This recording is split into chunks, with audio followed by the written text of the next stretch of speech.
CEO is Blake. He is with the Soil and Water Conservation District over there in Morrison, Illinois. And something you've come up with on the program is your species of the month. And I thought Yes. this one was kind of interesting. Yeah. So we have the bobcat this month. The scientific name would be Lynx rufus.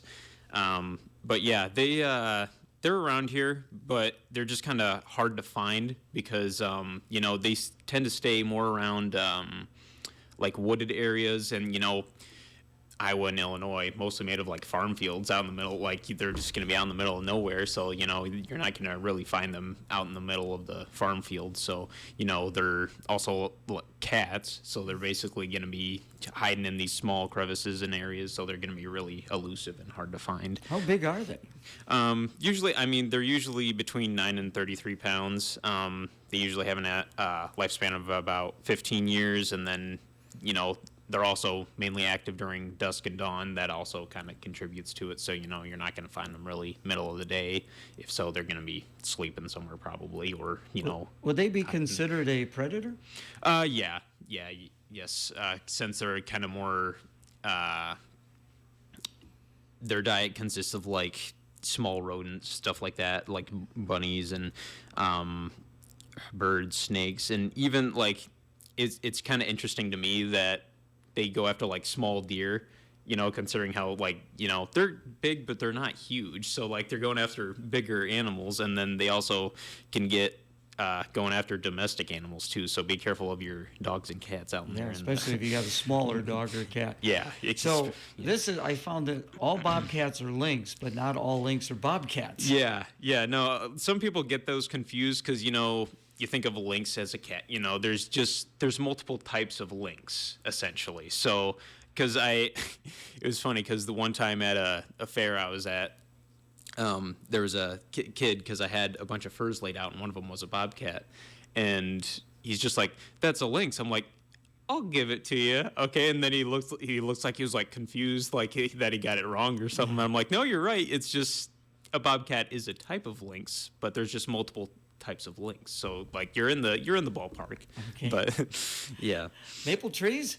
Yeah, so this is a good time for getting some maple trees and tapping them for some maple syrup. Usually sugar maples are the prime tree to tap, but there are some other, essentially any maple is usually a good tapping tree. But sugar maples usually have the highest sugar content, and you can get the most out of them. And I had also heard that you can tap walnuts as well. So that's another interesting thing that I learned. But yeah, so keep an eye out for those. And then if you want to end up tapping something like a tree, you would want to get it more than a foot in diameter. You wouldn't want to be tapping a sapling that's like, it's very small, because then you're going to end up probably, damaging it, and, it's not going to live for much longer. But, you can fit more than one tap if you want to. I wouldn't recommend it. I would say just do one tap. But, if it's over 18 inches in diameter, then you could probably fit two. And, if there is any damage on a tree, I wouldn't recommend doing a tap either, because that can end up ending its life pretty quick too. So stay away from any diseased trees, anything like a bunch of broken off limbs or anything like that. Is that common around here, people with maple trees, sugar maples especially, that do this? Not really. Iowa and Illinois, they're not really in the top producers really of like. Yeah, you think of Vermont or something like that. Vermont or like Wisconsin, one of those places, they're more of the higher producers. There is some, but it's not going to be that common. Seems like it's the cooler climates areas. Yeah, usually. Northeast part of the country. Yeah, and then like if they're in the south, it's going to also depend on like the timing, because like usually like March is a good time to like do it if you're a beginner, because you can get a lot out. But like it starts in like February and usually ends in April. In the southern states, you're gonna move that timing over a little bit. But in general, it's usually northern climates in those colder conditions. And don't do it with federal programs. Don't do it on that land. Yeah, usually I would say because like if you have any like CRP or EQIP or any like in any of those federal programs, you're not going to want to do that because you could end up getting hit for it. So because you're technically making money off of it, so and you're already getting paid when it's like a federal program, so you're like doing some double dipping. So I'd recommend against that. So again, we're visiting with Blake from Whiteside County. The birds are migrating. Yes, there's a bunch of different birds migrating, as we know. I mean, it's March, it's spring, it's getting warmer outside, especially yesterday. That was pretty warm. Yeah. But the turkey vultures, robins, killdeers, ducks, great blue heron, big one around here, wood ducks, red-winged blackbirds, and woodcocks. Have you actually ever heard of a woodcock before? No, huh? No, I've always wanted to see one. I've never seen one, but they're just kind of like balls, and then they have this really long beak, and it's just a little like it's such an interesting little bird that I have yet to see. So yeah, and I noticed here, be careful of red-winged blackbirds. I can attest to that. When I used to run up Springdale Drive, I always made sure I wore a cap. Because then you could see their shadow, and they'd be like right over your shoulder, and you're thinking, oh my gosh, this red-winged blackbird's gonna attack me. Yeah, no. I can relate to that as well because I used to do like Relay Iowa or whatever with some friends, and there was another group. I wasn't here to witness it, but they had said that there was this black bird or whatever coming in and swooping at like one of the runners, and I was just like, that was probably red-winged blackbird they saw. They're very territorial. There's no doubt about that. I mean, you'll drive along, and you'll see a red-winged blackbird. Then another 15 feet, there's another one, and another 15 feet, there's another one. Yeah, they got their area that they like to protect. Mm-hmm. Yeah, especially like the males. The females usually stay because especially since they have like sexual dimorphism, so like the females are all like brown, but the males are that black with the red, bright red on it. So we need to put up our wood duck boxes? Yeah, so wood duck boxes, it's a good time to put those up before April arrives because otherwise they're going to be, stick and put where they are. Otherwise, if you don't get it put up, they're most likely not going to go in there then. But it's also important to replace your nesting material because, that is if you haven't put it in like last year. Usually you can get it going for a couple years, but it's important to keep that fresh, And next point here, check CRP for tree growth. Yeah, checking your CRP, especially if it's like a prairie plant, like seed planting, you don't want trees in it. So usually about this time, it's kind of easier to find those trees instead of having a bunch of overgrowth and you're in the field, like going through all this stuff, trying to find the trees. And, it's just easier just to cut them down now, just to get that ready and, to be in compliance with CRP, so you don't get hit because otherwise, if, we go out and check, then there's going to be some problems and you might not actually end up getting your payments and you're going to have to fix it. And yeah, it's just always good to check it out now. And before the nesting season starts because you won't be actually able to mow during April 15th.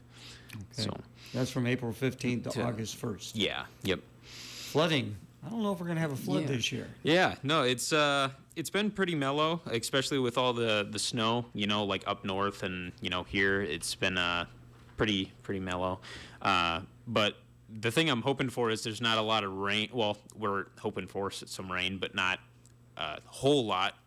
Otherwise, there would be some flooding. But, telling from the snow and what we've seen right now, I don't think there's going to be too much flooding during this time. Especially, not a whole lot. There's most likely gonna be some, but I can't say there's gonna be nothing. But the chances of it being pretty high are slim.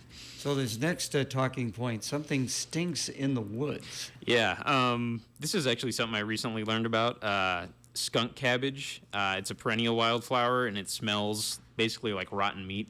And it's like if you're looking for it, it's actually very easy to find because it's like one of the only kind of green plants that come up during March, and you can easily spot it like in a woodland. So you're just looking in this patch, and then all you see is just this little patch of green stuff. And then there's also a yellow kind of like flower that encapsulates it, and then there's like a little seedling in the middle. So if you're looking for it, just look for like a big yellow circle with a bunch of like green, essentially cabbage-looking like plants.